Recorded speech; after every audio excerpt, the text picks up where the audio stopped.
Software కంపెనీలో ఉద్యోగం పేరుతో హైదరాబాద్లో ఘరానా మోసం జరిగింది. ట్రైనింగ్, సెక్యూరిటీ డిపాజిట్ పేరుతో కోట్ల రూపాయలు వసూలు చేసి బోర్డు తిప్పేసింది. దీంతో లబోదిబోమంటూ పోలీసుల్ని ఆశ్రయించారు బాధితులు. హైదరాబాద్ మాధవపూర్ అయ్యప్ప సొసైటీలో ఫ్రైడ్ హబ్ సర్వీసెస్ పేరుతో ఓ సాఫ్ట్వేర్ కంపెనీని తెరిచారు. భారీ జీతాలు ఎరగవేసి నిరుద్యోగుల నుంచి దరఖాస్తులను ఆహ్వానించింది. హైదరాబాద్, బెంగళూరు, విజయవాడ కేంద్రంగా పనిచేయాల్సి ఉంటుందని తెలిపింది. దీంతో వేల సంఖ్యలో దరఖాస్తులొచ్చాయి. ఇంటర్వ్యూలు నిర్వహించి కొందరిని ఎంపిక చేశారు. ఆరంభంలో నెలకు 25,000 రూపాయల జీతమిస్తామని తెలిపారు. అయితే తమ సంస్థలో పనిచేయాలంటే 3 నెలల పాటు శిక్షణ పొందాలన్నారు. అలాగే ఒక్కొక్కరు 1,50,000 సెక్యూరిటీ డిపాజిట్ గా చెల్లించాలని తెలిపారు. తరువాత డబ్బులు తిరిగి ఇచ్చేస్తామని నమ్మబలికారు నిర్వాహకులు.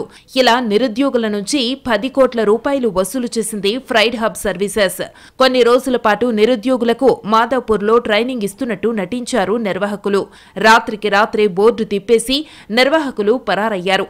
ఆఫీస్కు ట్రైనింగ్ కోసం వెళితే తాళాలు వేసి ఉండడంతో అవాక్కయ్యారు నిరుద్యోగులు. మోసపోయినట్టు గ్రహించి పోలీసులకు ఫిర్యాదు చేశారు బాధితులు. ట్రైనింగ్ తర్వాత మిమ్మల్ని జాబ్ లో తీసుకుంటాము. జాబ్ ఫస్ట్ అయితే మీరు 1.6 కట్టండి, మీకు 15,000 శాలరీ ఇస్తాము, తర్వాత మీకు 25,000 చేస్తామన్నారు. మేము 15,000 25,000 గురించి ఆశించలేదు. మాకు ఒక ఎక్స్పీరియన్స్ వస్తాయని చెప్పేసి మేము ఆశించాము.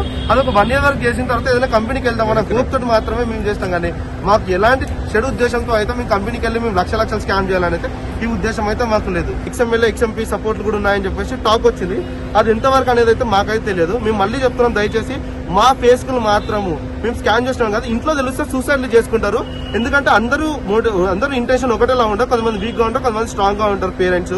ఏపీకి చెందిన ఓ మాజీ ఎమ్మెల్యేతో పాటు ఓ మాజీ ఎంపీ అండతోనే నిర్వాహకులు తమను నిండా ముంచారని వాపోతున్నారు బాధితులు. 3 నెలల ట్రైనింగ్ పూర్తయ్యాక ఉద్యోగంలో చేరతామన్న తమ ఆశలపై నీళ్లు చెల్లారని వాపోతున్నారు నిరుద్యోగులు. ఇప్పుడు ఇంట్లో ముఖం చూపించలేని పరిస్థితిలో ఉన్నామని ఆవేదన వ్యక్తం చేస్తున్నారు.